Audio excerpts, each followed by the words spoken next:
सुबह 10 बजे से लेकर 11 बजे के बीच में उपस्थित हूँ आप सबके सामने। आज इनकी कुंडली लेकर के आया हूँ। इनका नाम राधेय है, कृष्णा है, महादेव है। शुरू करते हैं आज का कार्यक्रम। कहीं नहीं जाना है, बिल्कुल बन के रहिएगा। NAKULPARASHARA इस नाम से मैं आपको इंस्टाग्राम पे मिल जाऊंगा। इसी नाम से फॉलो करने पे आप मुझे फेसबुक पे भी मिल जाएंगे, मैं भी मिल जाऊंगा। इसके अतिरिक्त JYOTISHHILAKSHYA इस नाम से आपको प्ले स्टोर पे एप्लीकेशन मिल जाएगा, जहां प्रत्येक दिन का पंचांग, क्या करना है, कल क्या करना चाहिए, आज क्या करना है, ये पता चलेगा। और वहां पे मेरे कार्यक्रम संपूर्णतः आप वहां से देख सकते हैं। संपूर्ण सारे कार्यक्रम जो YouTube पे हैं वो वहां पे भी एप्लीकेशन पे भी रखे हुए हैं, वहां से आपको उसका लिंक मिल जाता है। शुरू करते हैं आज का कार्यक्रम। आपको एक बड़ी अच्छी बात बताऊं, जन्म कुंडली में 2 ग्रह, याद रखिएगा हमेशा, जन्म कुंडली में 2 ग्रह सूर्य और चंद्रमा अगर एक दूसरे पे देख लेते हैं तो व्यक्ति यश, कीर्ति, मान, सम्मान आदि और समाज में प्रतिष्ठापन्न होता है। और यही दोनों ग्रह अगर एक दूसरे को नहीं देखें और केंद्र में खाली बैठ जाएं, जैसे अगर यहां चंद्रमा बैठे हैं तो यहीं पे किसी भाव में सूर्य भी बैठ जाते हैं, तो ये जातक के जीवन में उमड़ने वाले जितने भी समस्याएं होती हैं, चाहे जितनी समस्या हो, सबको खत्म करने की ताकत रखते हैं।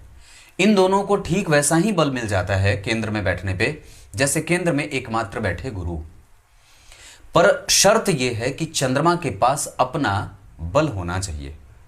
चाहे वो कैसे भी राशि में बैठे हों, उनके पास पक्ष का बल होना आवश्यक है। अगर कोई भी ग्रह केंद्र में नहीं बैठा, सिर्फ सूर्य और चंद्रमा केंद्र में बैठे हों, तो ठीक वो उसी तरीके के राजयोगों का निर्माण करने लगते हैं जैसे केंद्र में अकेले बैठे गुरु। समझ में आ गई होगी चीजें। यहां पे मैंने ये बात इसलिए बता दी क्योंकि ये चंद्रमा यहां बैठे थे, पर सूर्य की बात मुझे याद आ गई। उच्च के चंद्रमा अगर केंद्र में बैठेंगे तो क्या क्या चीजें दे सकते हैं, विचार करिए। यहां पे आपको सबसे पहले इनकी कुंडली में चंद्रमा की डिग्री देखनी होगी। ये 15 डिग्री के हैं, मतलब बिल्कुल मध्य के। अवस्था युवा की, यानी कि देंगे वो पूरा परिणाम 100%। उच्च के हैं, अपने नक्षत्र में हैं और पक्ष के बल से कमजोर हैं। इसका मतलब है कि पक्ष के बल से कमजोर होने के कारण चंद्रमा के पास अपना बल कमजोर होगा, लेकिन वो ग्रह किसी भी तरीके से बाकी के ग्रहों से परिणाम निकालने वाला हो जाएगा। मेरे कहने का अर्थ है कि जब चंद्रमा कमजोर हो जाते हैं तो परिणाम कमजोर होने लगता है, लेकिन कम से कम वो अगर अपनी उच्च की राशि में बैठा, अपनी डिग्री पे बैठा, अपनी अवस्थागत मजबूत अवस्था में बैठा है, तो 3 पक्ष जातक की कुंडली में चंद्रमा के लिए हाँ में जा रहे हैं, एक पक्ष ना में जा रहा है, क्योंकि इनकी कुंडली का चंद्रमा शुक्ल षष्ठी का बैठा है और शुक्ल पक्ष के षष्ठी तिथि के चंद्रमा पापग्रह होते हैं। तो जब चंद्रमा पापग्रह होंगे तो व्यक्ति को अनियंत्रित आय देते हैं और अनियंत्रित व्यय देते हैं। एक बड़ी अच्छी बात बताता हूं, बताऊं? आप जब जन्म कुंडली में किसी भी ग्रह की चर्चा करते हो, किसी भी ग्रह की, मान लीजिए सूर्य से लेकर के शनि, राहु, केतु, किसी भी ग्रह की, बड़ा अच्छा सूत्र है, कभी इस पे कार्यक्रम बना दूंगा, कि कोई भी भाव, किसी भी भाव की आप अगर चर्चा करें, जैसे मान लीजिए आप अपने चल अचल संपत्ति के बारे में कुछ सवाल कोई जो जातक आपसे पूछ देता है कि चल अचल संपत्ति कैसे रहेगी। जैसे मान लीजिए इसी कुंडली में अगर मुझसे पूछा जाए कि चल अचल संपत्ति कैसी रहेगी, तो आपको उस सवाल का उत्तर देने से पहले वर्तमान की दशा को देखना चाहिए। क्लियर है? वर्तमान की दशा कौन सी चल रही है? तो अभी इनकी कुंडली में राहु की दशा चल रही है। राहु कौन? इस कुंडली में राहु कहां बैठे? एकादशवें भाव में, कन्या राशि में, और बैठे हैं 23 डिग्री के। इसका मतलब है कि ये राहु थोड़े ढलान पे हैं। थोड़े ढलान पे हैं मतलब वो थोड़े नीचे जा रहे हैं। अब अवस्था वो उनकी उतनी मजबूती वाली नहीं रही। कन्या राशि के अधिपति बुध राहु को देख रहे हैं, लेकिन ये राहु जो बुध से देखे जा रहे हैं, उनके ऊपर शनि, मंगल, राहु, केतु, बुध, सूर्य सबका प्रभाव है। राहु के ऊपर शनि, मंगल, केतु, सूर्य और बुध सबका प्रभाव है। इसका अर्थ होगा कि किसी भी एक भाव पे बहुत सारे ग्रहों का प्रभाव जब पड़ेगा तो व्यक्ति को प्राप्त करने में दिक्कत होगी। और जैसा कि इन्होंने लिखा भी है कि मैं हर बार फाइनल मोमेंट पे पहुंच जाता हूं, अंतिम में जाकर के मेरी नैया डूब जाती है। ऐसा इसलिए होता है क्योंकि राहु छत विछत और परेशान करना चाहते हैं। और दरअसल वो आपकी कुंडली में चतुर्थ भाव के अधिपति को भी देख रहे हैं, मतलब शनि को। चतुर्थ भाव के अधिपति से जब राहु का संबंध बनेगा तो निसंदेह मन को वो शांत नहीं होने देना चाहता है अपनी दशा में। मैंने क्या बात कही कि जब आप चल अचल संपत्ति को देख रहे हैं तो वर्तमान की दशा को भी देख लेना चाहिए। तो जब राहु को आपने देखा तो चतुर्थ भाव के अधिपति को देखिए, तो चतुर्थ भाव के अधिपति बनते हैं शनि, और जो वर्तमान दशा चल रही है उस भाव के अधिपति या उस भाव के अधिपति और जो उस भाव का अधिपति है शनि चतुर्थ भाव का, उससे राहु का संबंध बन गया। इसका अर्थ होगा कि राहु की ही दशा में, ध्यान से समझिएगा, ये फाइनल उसका उत्तर है, वर्तमान चलने वाली दशा से विचार किए जाने वाले भाव का संबंध अगर बन जाता है तो वो जो चीज जो आप अपने जीवन में ढूंढना चाह रहे हैं वो उस दशा काल में मिलने की संभावना होती है।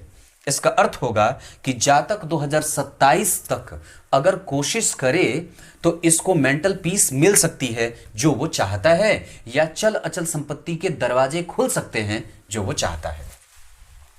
समझ में आ गई होगी चीजें। ये सूत्र बड़ा व्यापक है, इस पे मैं अलग कार्यक्रम बनाऊंगा। आइए, तो यहां पे चंद्रमा पापक हैं और राहु से दृष्ट हैं, गुरु से सकट योग षडाष्टक में बैठे हैं, ये ठीक नहीं है। और पंचम भाव फल का होता है, मेहनत करने के बाद परिणाम का होता है। ये मैंने ही आप लोगों को बताया है, हो सकता है आपने पहले भी कहीं सुना हो, पर पहले इसे मैंने ही बताया था। पंचम भाव परिणाम का भाव होता है। मेरे जो नियमित दर्शक हैं वो मुझे जानते होंगे, इस भाव के बारे में मैंने पहले भी बहुत बार चर्चा करी है। अगर पंचम भाव विक्षिप्त हो, पंचम भाव पे बहुत सारे ग्रहों का प्रभाव हो, पंचम भाव पे बहुत सारे ग्रह देख रहे हों, या पंचम भाव में बहुत सारे ग्रह बैठे हों, पंचम भाव में नीच का ग्रह बैठा हो, पंचम भाव के अधिपति अष्टम में बैठे हों, अष्टम भाव के अधिपति पंचम में बैठे हों, 12वें भाव के अधिपति पंचम में बैठे हों, तीसरे भाव के अधिपति पंचम को नहीं देख रहे हों, तो जातक को मेहनत खूब करनी पड़ती है। आप जरा देखिए, ये सारे सूत्र यहां पे लागू हो रहे हैं। अष्टम भाव के अधिपति नीच के और यहीं बैठे, और 12वें भाव के अधिपति शुक्र पंचम भाव से सन्निकट बैठे हैं, अपने उच्च की राशि को भोग रहे हैं, और शुक्र ने चंद्रमा का बल बढ़ाया है। इस जातक के जीवन में साहस की कभी कमी नहीं होगी, क्योंकि शुक्र ने सप्तम भाव का बल बढ़ाया। प्रवृत्ति उच्च की हुई, चंद्रमा उच्च के होंगे तो क्या होगी, सवाल मैंने पूछा था उस समय। चंद्रमा उच्च के होंगे तो व्यक्ति का मन बड़ा संतुलित रहे, मन बड़ा साफ रहे, स्पष्ट बुद्धि का रहे, गलत और निंदनीय कृत्य न करे, खुद ही भले झगड़ा करे, दूसरों से उसके झगड़े नहीं होते, उसके दुश्मन नहीं होते, उसका अनुभव बहुत विशाल होता है, उसका मन तृप्त होता है, और उसकी व्यय बड़े ही असंतुलन में होने के बावजूद भी वो संतुलन करने का प्रयास, संतुलित करने का प्रयास करता रहता है। बहुत ध्यान से समझिए, ये इतनी सारी चीजें मैंने बताई। अब आपको मैं 2-3 चीजें और समझा देता हूं। लग्न के अधिपति का जन्म कुंडली में पंचम भाव में जाना और गुरु से केंद्र में होना। इधर देखिए, मेरी तरफ कहीं ना देखिए। लग्न के अधिपति का मित्र की राशि में बैठना, इस भाव के अधिपति का स्वग्रही होना, और लग्न के अधिपति के साथ सुख के अधिपति शनि का बैठना, मतलब मंगल और शनि एक साथ बैठ गए। दशम के अधिपति भी साथ ही आ गए, और बुध जो अष्टम और नवम एकादशवें के अधिपति हैं वो भी साथ में आ गए। इसका अर्थ है लग्न, दशम, एकादशवां, चतुर्थ और तृतीय के अधिपति एक साथ बैठ गए, यानी कि तीसरे भाव के अधिपति यहां बैठे हैं, चतुर्थ के अधिपति यहां बैठे हैं, लग्न के अधिपति यहां बैठे हैं, दशम के अधिपति यहां बैठे हैं, अष्टम और एकादशवें के अधिपति यहां बैठे हैं। इतने सारे ग्रह वहां बैठे, इसमें से सबसे बढ़िया कौन होगा, इसमें से सबसे अच्छी स्थिति जो बनेगी वो नवांश कुंडली, लग्न कुंडली, बाकी नक्षत्रों के आधार पे मैं जो बात कहूंगा उसमें मंगल की स्थिति सबसे ज्यादा अच्छी बनेगी, और उससे भी ज्यादा बढ़िया स्थिति शनि की बनी। हालांकि वो तृतीय भाव के अधिपति होकर के यहां बैठे हैं तो जातक को सफलता अवश्य देंगे, पर थोड़ी मेहनत के बाद। यहां पे इतने सारे ग्रहों में मंगल 6 डिग्री के, शनि 4 डिग्री के, बुध 7 डिग्री के, और सूर्य 10 डिग्री से। तो यहाँ पे मंगल अस्त हो जाएंगे 6 डिग्री के हैं तो, और बुध अस्त हो जाएंगे 7 डिग्री के हैं तो, साथ ही साथ यहाँ पे 4 डिग्री के हैं तो शनि भी अस्त हो जाएंगे। इसका अर्थ क्या होगा, तो चतुर्थ और तृतीय के अधिपति अस्त हो गए। मंगल जन्म कुंडली में बने अष्टम 6वें के अधिपति ये अस्त हो गए, और उसके बाद अस्त हो गए कौन, मंगल, मंगल तो अस्त हो गए और लग्नेश अस्त हो गए, उसके बाद बुध भी अस्त हो गया।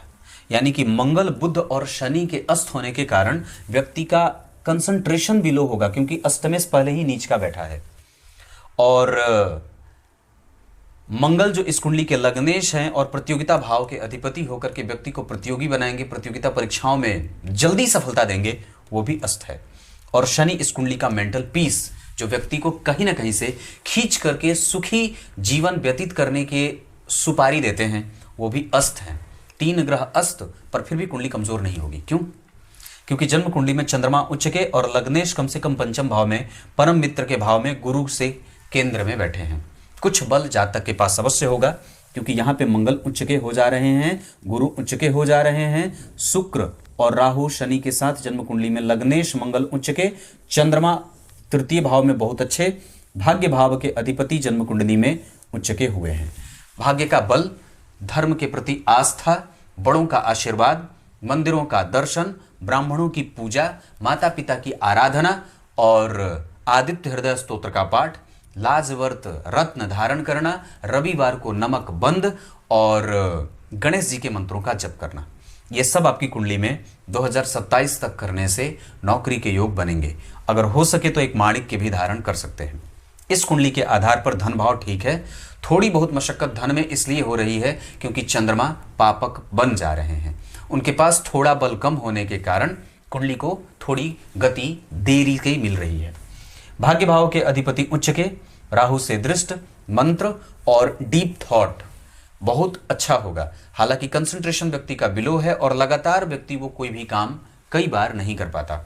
बुद्धि स्पष्ट है, चरित्र कमजोर नहीं है, गुरु बढ़िया बैठे हैं तो वाक शुद्धि और पढ़ने पढ़ाने का काम और क्लरिकल और अच्छी नौकरी के योग भी बनेंगे।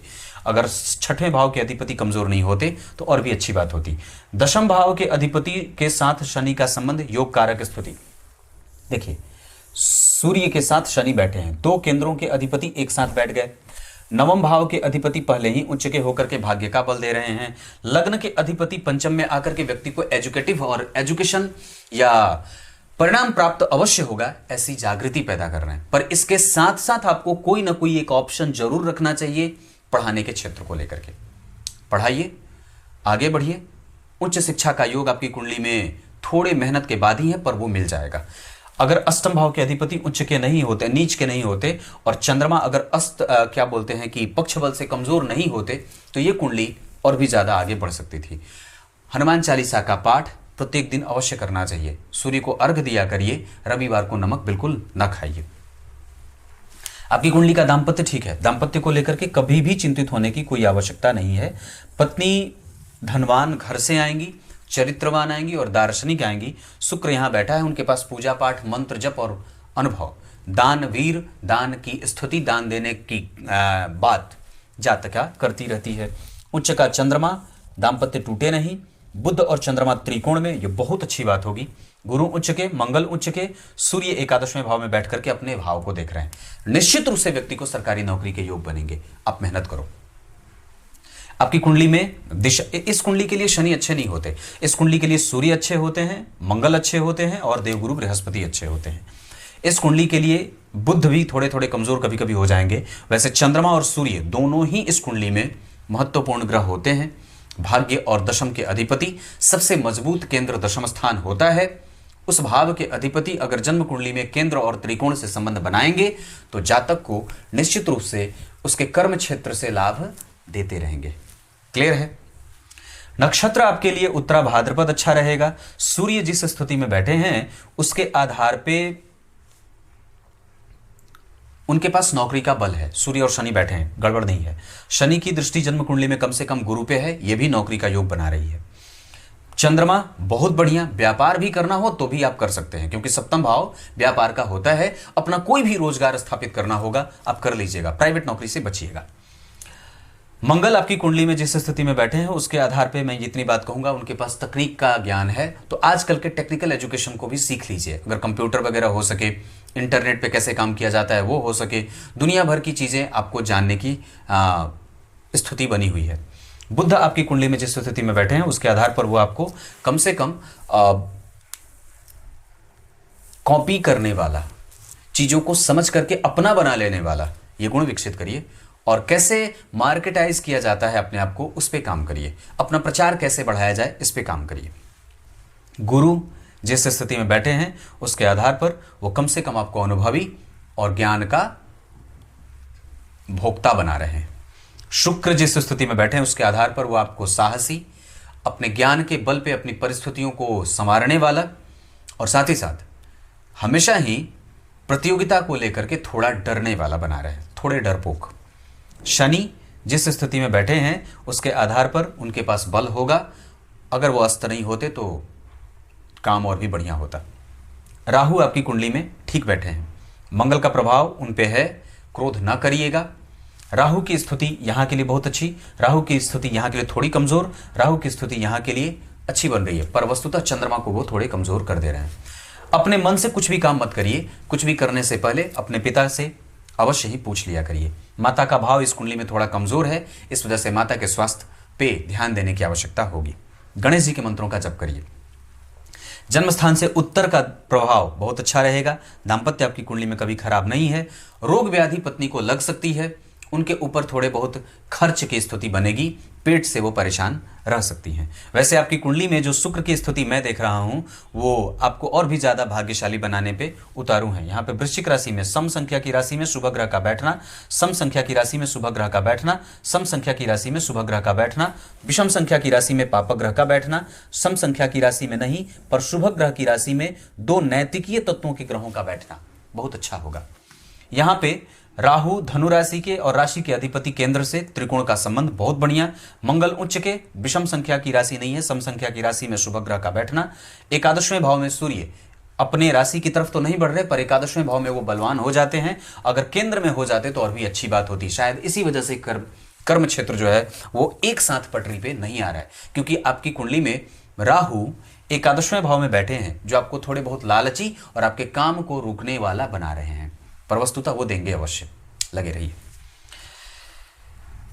कुछ इसी तरीके से आज के कार्यक्रम का समापन करते हैं। आपकी कुंडली में गुरु की दशा आने वाली है। ये दशा आपके लिए निश्चित रूप से अच्छी होगी, पर उससे पहले बता दूं आपकी कुंडली में सूर्य को बल देने की आवश्यकता है। चंद्रमा ठीक है।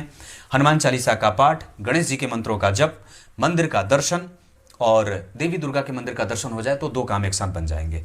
शनि और शुक्र और राहु, शनि शुक्र राहु केतु, राहु और केतु की दशाएं आपको रास्ता देंगी। राहु और केतु की दशाएं आपको चुनौती से जुझाएंगी और अनुभव देंगी, पर शुक्र और शनि की दशाएं आपको थोड़ी बहुत मजेदार में डाल सकती हैं। इस वजह से हालांकि उनके पास बल है, षडबल में शनि और शुक्र सबसे अच्छे ग्रह के रूप में उभर रहे हैं, पर फिर भी अपना काम तो वो करेंगे। इस कारण से कई बार वो आपको धोखे में डाल सकते हैं। तो बजरंगबली की पूजा कभी खत्म मत करिएगा। चंद्रमा वृषभ के हैं, अभी इन पे किसी भी तरीके से कोई परेशानी वाली बात नहीं है, लेकिन हाँ इतनी बात जरूर कहूँगा कि थोड़े बहुत सावधानी की आवश्यकता आपको हमेशा ही होगी, क्योंकि वृश्चिक लग्न की कुंडली के लिए शनि बहुत अच्छे परिणाम देने वाले नहीं होते हैं। बुध की दशा भी कभी कभी परेशानी कर सकती है, पर मैं समझता हूँ कि मैंने जो उपाय बताए हैं खाली आप इतना भी कर लीजिएगा तो काम आपका बन जाएगा। लाजवर्त तत्काल धारण करिए। तब तक के लिए बहुत बहुत नमस्कार।